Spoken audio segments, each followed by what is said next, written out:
Hello and welcome to what is the Europa Universalis 5 roadmap for the future. Of course, in a couple of days, we will get the Fate of the Phoenix and the Echinades free update. Tomorrow, starting at 5 p.m. British time, I will be able to stream for you the patch. So I'm really looking forward to showing that off. But then coming in the summer, we have the 1.3 Pavia free update, which is going to change how great powers work, which I think is honestly something a lot of people are going to be looking for. Obviously, the last few patches have had, 1437 roll around, and then everybody is, oh, look, it's Wu or Ming or Great Chen or somebody like that has taken every single great power, slot. Not great power slot, the hegemony slots, because China's just a little bit strong in this patch. Quality of life and automation, looking forward to that as well. Italian flavor, yeah, I mean, do I run it back and do another Milan game? I think I run it back and do another Milan game. I've never done a Milan game before. Chivalric Order's getting an update as well. Right now, the Chivalric Orders, like the Knights in Rhodes, the Teutonic Order, the Livonian Order, are massively strong to the point of absolute ridiculousness.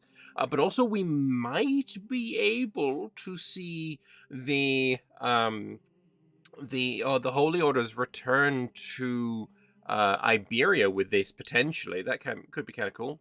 Creditworthiness, I think this might be something to do with banking countries, because banking countries, I don't think I would want to play them right now. They're not in any kind of position to be played, in my opinion.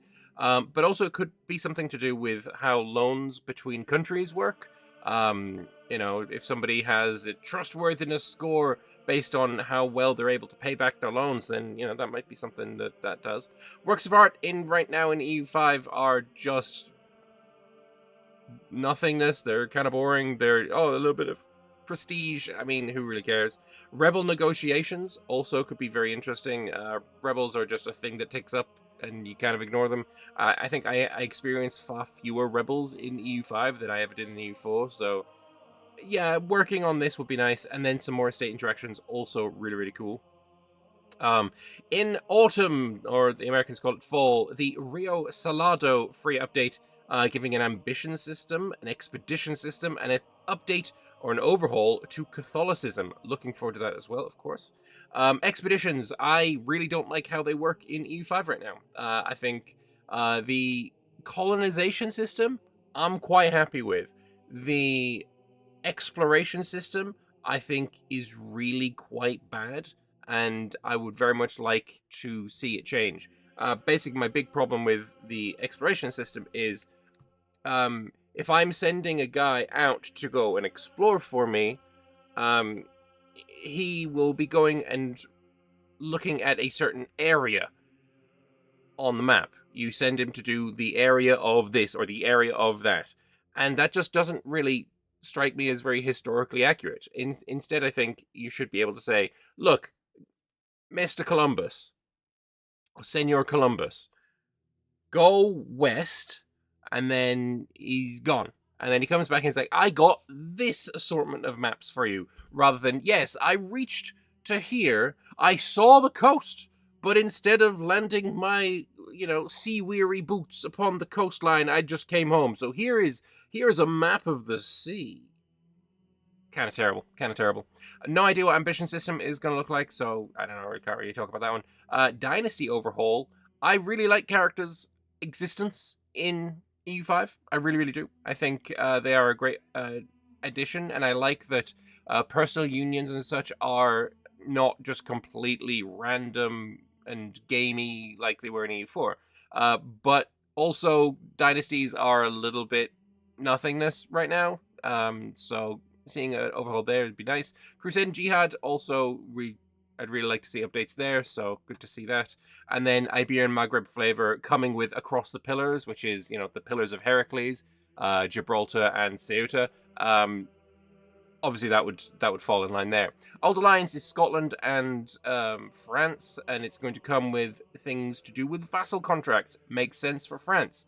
Christian theology and privileges and duties. I guess there's less in here so far because they're still kind of figuring out what they want to do. But yeah, 1.6 coming in the spring of next year, and who knows what that's going to be. Anyway, I've yapped for 5 minutes on just the image, but we can actually go in and read what they have to say about it too. So Ryagi is having a chat with us, and also the associate game director David, and also Johan. Back in 2024, they revealed Project Caesar with Tinto Talks #1. That's where Johan first shared the core pillars that would define EU5: believable world, setting immersion, and replayability. Everything they do is still within these pillars, and the game has grown, evolved, and genuinely been shaped by us, our feedback, and our passion, and the vision for what EU5 could be. The players have always been a part of the development journey, and today is our chance to give us some insight into the voyage ahead. Before they look into the future, let's start from the beginning. Here's Johan to walk us through the journey from where we came from, how the design evolved, and the role this community played in making EU5 what it is today. So, this is from Johan. Let's have a read. When we set out to build EU5, we had a clear ambition: create a deeper, more systemic simulation of the early modern world than had ever been attempted. What we didn't fully anticipate was how loudly and how helpfully the community would tell us where the gaps were. Development is always a conversation, but EU5 has made that conversation unusually direct, and I think the game is better for it. From the moment the game launched, real players brought real hours and real frustration. The feedback that came wasn't noise, it pointed at something genuine: that the richness of our new economic and population systems needed to be matched by an equivalent richness in the human layer of the game. People didn't want just another better simulation, they wanted to feel like their nation had a story worth telling. One of the clearest signals they received was around the historical agency. E5 was designed from the start as a more open sandbox than its predecessor, and they deliberately moved away from scripted mission trees as the primary content delivery mechanism, trusting that emergent systems would produce compelling histories organically. The community pushed back on this, and not unfairly.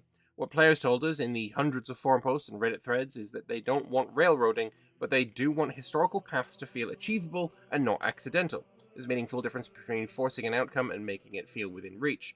A lot of this is people looking at the maps that the AI create after 100 years of gameplay, and they see, oh, um, Great Britain did not form, or Spain didn't form, Castile didn't go and eat Aragon. Whatever happened in Iberia is still just not Iberia. Sorry, Anatolia is just still limited to Anatolia. There's no big unifier in Poland or further east. Like the world is a little bit stagnant in that regard. And I think there's a lot of fair criticisms there. I agree. I don't want railroading. I don't want to see, and I've seen some people say that they want this, that they want like every single game to have a guaranteed former of these various things, and I don't want that. I don't want every single game to have the same countries win. I think if the game was to guarantee an Ottoman victory, that would be bad. And I think one of my most recent things here is one of my recent comments. Someone saying there are mods that guarantee Russia, Poland, Lithuania, and historical Ottomans, and I say I don't want them in the base game. A guarantee that these nations appear is not desirable, and yeah, I guess I got a little bit of pushback. But I'm right, and I don't care. All of these people are wrong. They are just wrong, and I think they are stupid. Anyway, I'm tangenting. The tension between sandbox freedom and narrative satisfaction has genuinely shaped how we're thinking about content going forward. Dynamic historical events are our answer to the mission tree question, and while the underlying idea is sound, they have heard clearly that they need to be more discoverable, more consequential, and more connected to each other. Single events that fire and disappear don't feel like a story. And everyone is thinking now of an artist has appeared. Do you want to spend a bunch of ducats, or he dies? And that's a dynamic historical event when it's like historical characters, and yeah, that's not really, it's not really content in my eyes. So yes, players want chains, arcs, and moments they feel were built for the nation they're playing. 100% agree with this. 100% agree.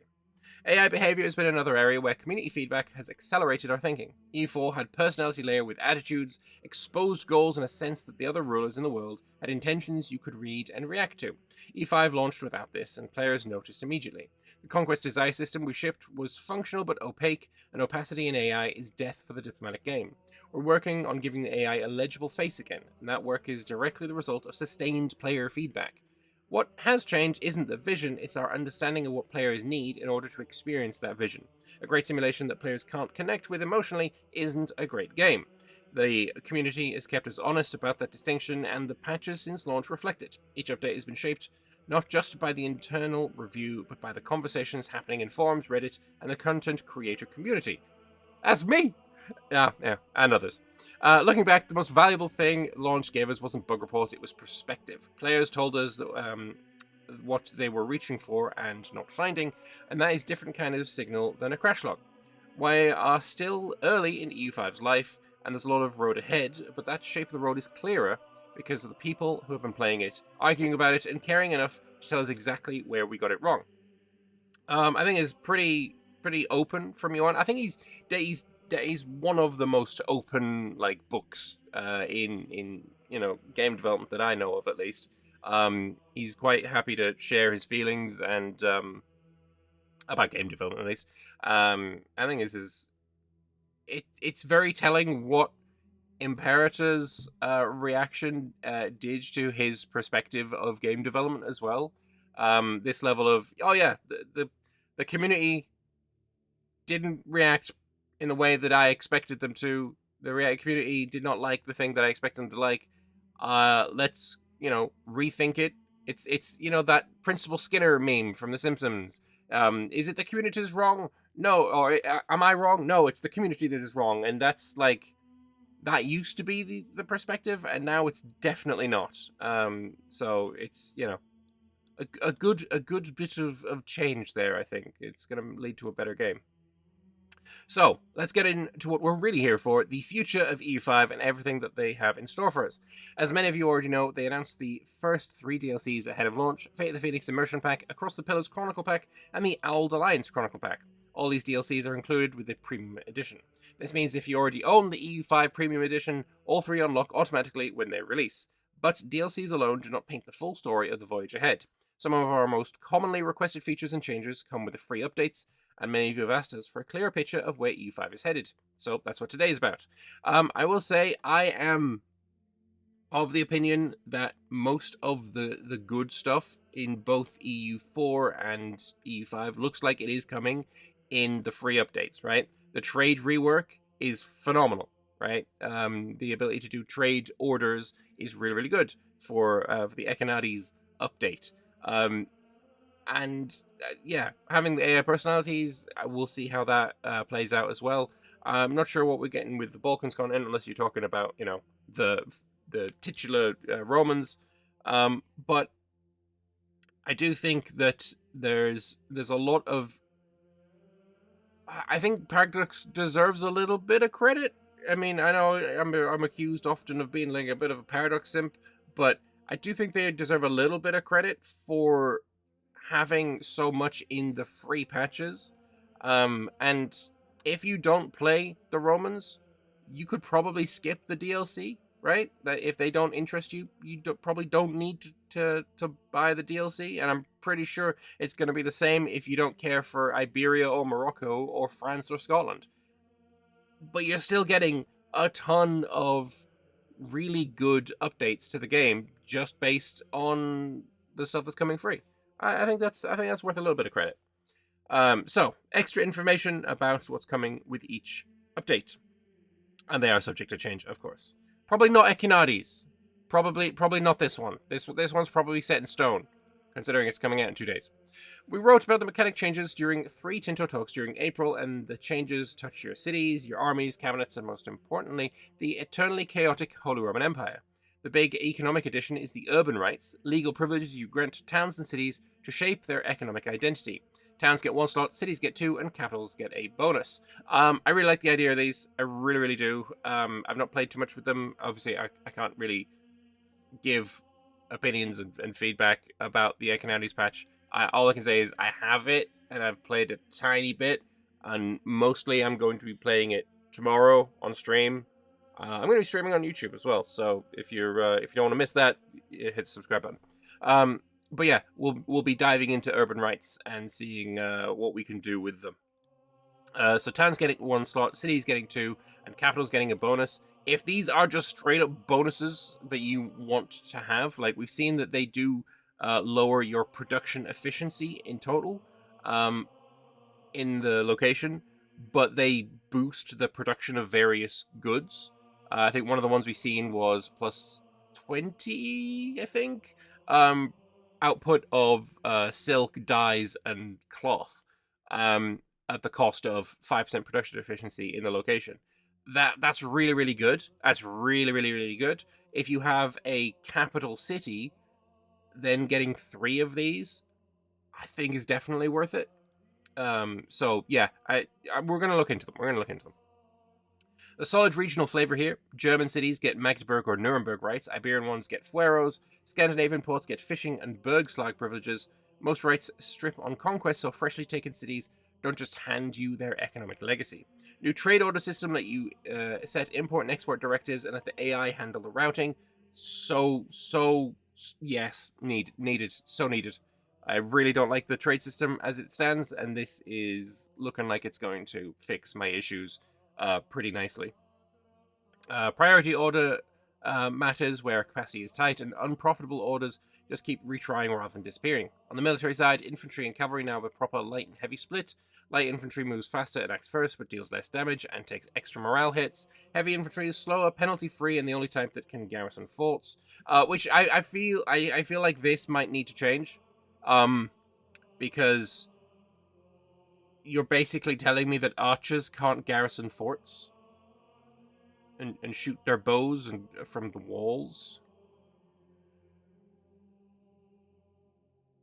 I feel like that might need to change.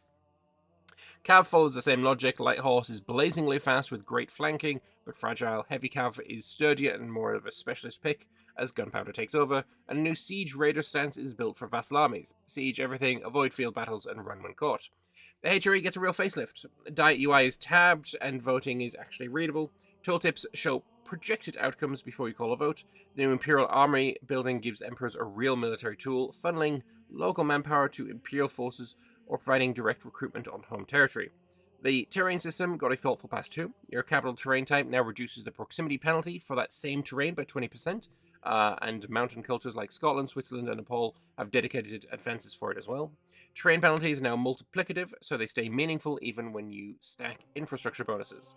Characters are a bit more interesting now, with health traits representing their physical well-being or lack thereof. Also, you can see it on them. They now have physical health issues. Commanders can receive serious injuries in bloody battles, and they can also gain cabinet traits, which allow you to specialize your cabinet beyond simply going for the best ability score. Very cool. 1.3, the Pavia update. Clearly, this one was written by Pavia. Although I will say, Pavia is the if you play Milan, which I do. If you play Milan, you get an event very close from the beginning of the game, like within maybe 30 years, where you can move your capital to Pavia, which is a worse capital, or sorry, it's a worse city, right? There is less pops there, but it's got better connections due to the river, and you also get some extra bonuses and such. So Pavia is relevant, not just the fact that it's one of the devs' names, but it is kind of funny still. The updates. Wait, is that what the one's gonna get? Italy flavor? Hell yeah! Okay, no, I'm just making sure.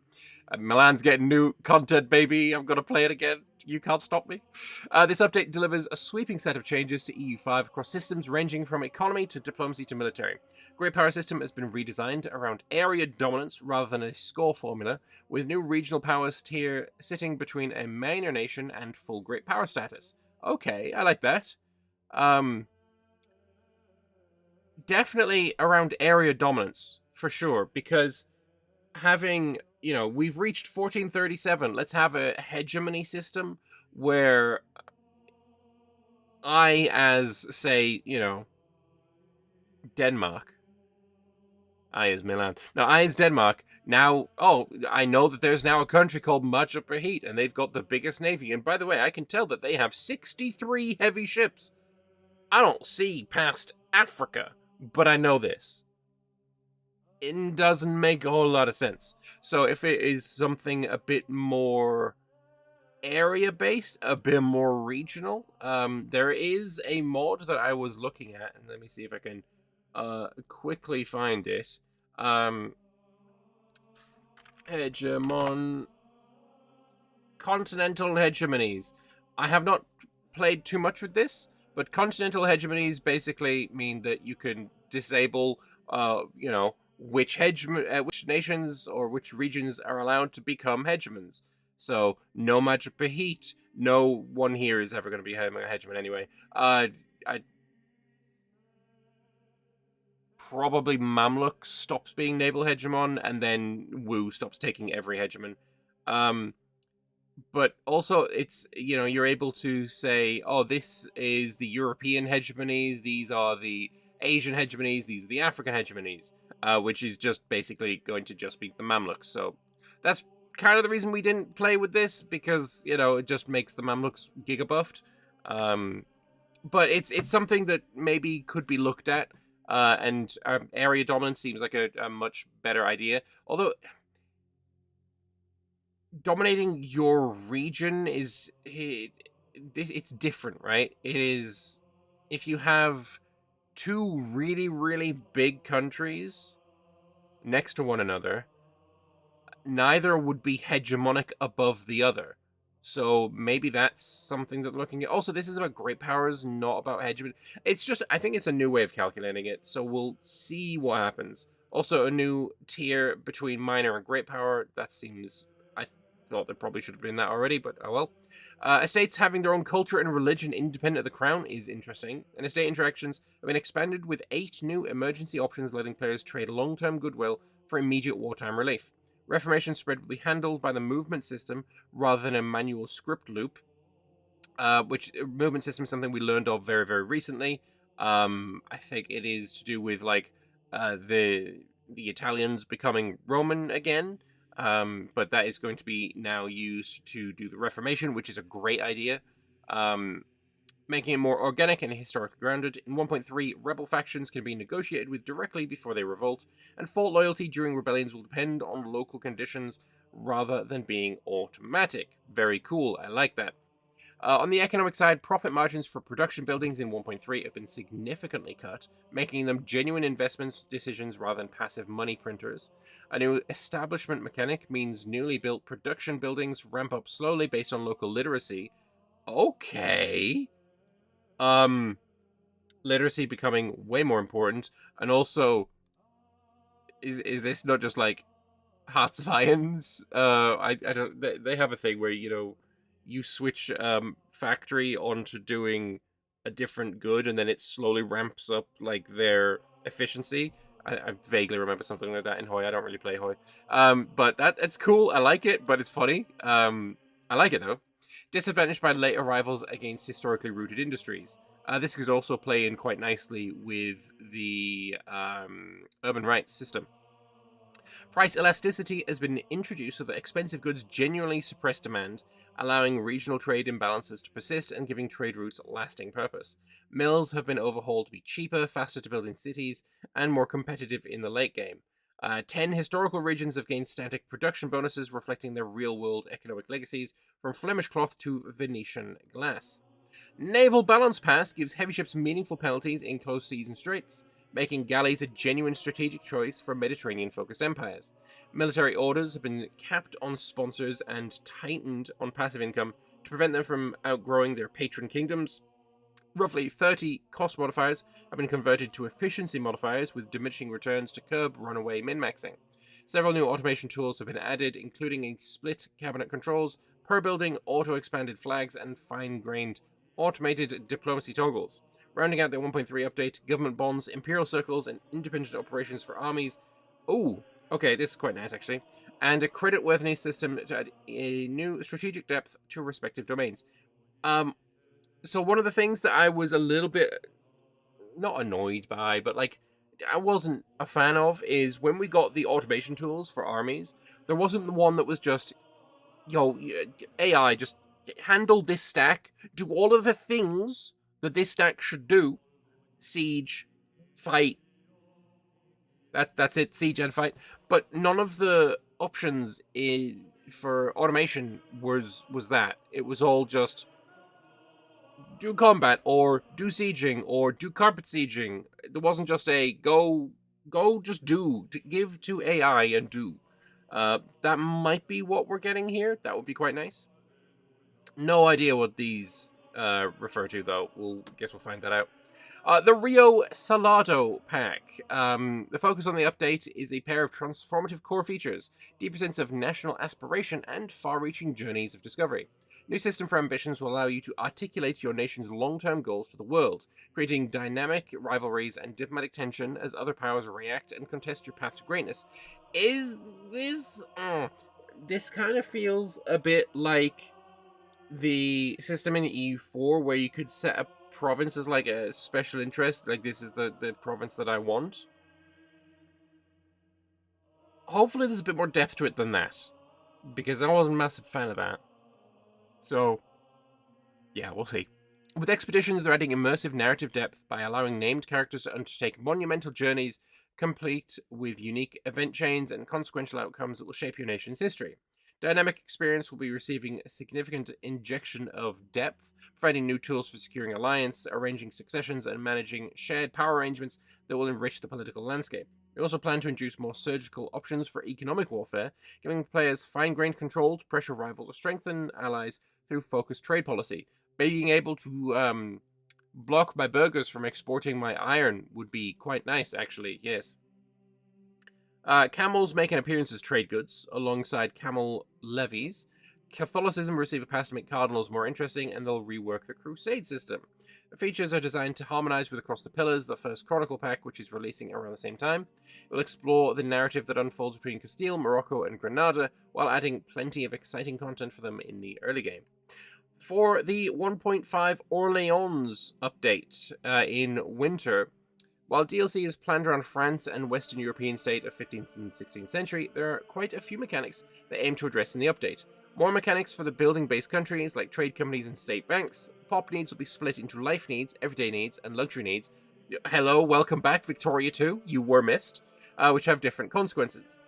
Estates will generate self-serving spending requests that give them a distinct economic identity, and estates under enemy occupation during wartime will become significantly harder to manage.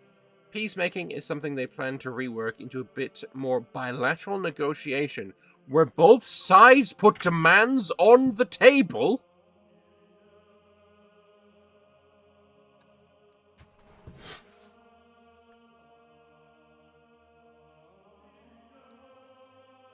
Excuse me, what the fuck? We were told that this wasn't going to be possible. I guess it is. I guess Yuan was wrong. God damn. That's huge. That's actually insanely huge. Give me province and then I'll give you the money is probably going to be something. I hope we can't, like, just game the AI with this. But damn. That's huge. That is actually amazingly huge. Okay. Wow, okay. Funded by their own war score, so wars end with both parties gaining something rather than one side simply dictating terms. That's insane. That's actually insane.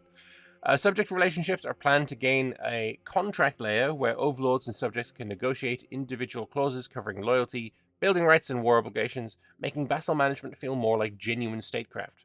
Christianity as a whole will get a rework, allowing more natural schisms and mendings alongside theological lines. And these themes are with the second Chronicle pack, Old Alliance, which will also release around the same time, focused on content and gameplay for France and Scotland, and in particular the 100 Years' War. I imagine I think England might get something in this as well. I can't see them being completely devoid. Either way, beyond these updates, they have further plans for new bookmarks. Right, I need to point out, bookmark is what they call the start date, right? It's what they call the situation at the start of a game. I don't goddamn, saying new bookmarks though makes me think that there's if this isn't, oh, we're adding a new start date, then Yuan is basically just trolling people by saying this word. Like there's no way he doesn't know what the community reads when they see this. But I mean, if this is something that they're going back on, maybe this is as well. I don't know. Yeah, better horde gameplay and more. Okay. Excited to bring the features to life, and they mean that because none of this happens without us. Please continue to give feedback and suggestions as you've been doing. We can continue to expand the ambitious game into something even better. All right. I'm gonna love on that. God, my thoughts are the future of this game is not death. It is not bleak. Look, a lot has been said, and it keeps being popped up on Reddit, on the forums, all the bloody time about, oh, the player numbers aren't looking too good. The player numbers are looking bleak. The player numbers are below EU4. Blah blah blah blah blah. And yeah, I mean, you know what? Yeah, sure. But I don't think that means the game's gonna die, and I am still hopeful. I'm still excited, and I'm still positive about the future of the game, and you know what? I enjoy playing it. So hopefully I'm not alone, because there kind of needs to be more than just me for the game to continue getting content after the Orleans free update. But yeah, I'd like to know your thoughts. What part of all of this, because there was a lot here, are you most excited for? Because I mean, for me, clearly it's the Italy flavor, right? Gotta get that 17th Milan campaign of the month in, right? Yeah, no, I'm excited. I'm excited. Let me know your thoughts in the comment section below, and remember, tomorrow I will be streaming some of the Fate of the Phoenix, playing as the Romans, which, you know what, I'm sure I'm not going to be the only one playing as the Romans. Tomorrow you're going to have plenty of content creators probably playing the exact same tag, but for what it's worth, at least when I play, the country's going to be called Basileia Ton Romaean. That's my pitch. You know, if you're going to watch anyone play as the Romans, then maybe watch somebody who's using the best name for them, rather than having them be called Byzantium. But anyway, thanks all for watching, and I will hopefully see you guys tomorrow. Bye-bye.